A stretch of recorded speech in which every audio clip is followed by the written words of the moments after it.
Right. Barbie Imperial, ibinahagi ang dream house sa Bicol. Nagbahagi si Barbie Imperial sa kanyang social media account ng mga larawan ng kanyang dream come true na bahay na matatagpuan sa Bicol, ang kanilang probinsya. Ayon sa aktres, matagal na niyang pangarap ang magkaroon ng sariling bahay sa lugar kung saan siya lumaki. Bago ito, nauna na niyang maipatayo ang bahay para sa kanyang ina at kapatid na lalaki, bilang pasasalamat at pagbabalik sa kanyang pamilya. Sa wakas, natupad na rin ang pangarap ni Barbie na magkaroon ng sarili niyang tahanan sa Bicol.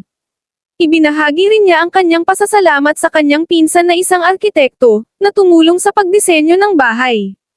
Umani ng papuri at positibong komento mula sa netizens ang kanyang post, na humanga hindi lamang sa ganda ng bahay kundi pati na rin sa pagiging mapagmahal at mapagkumbabang anak ng aktres.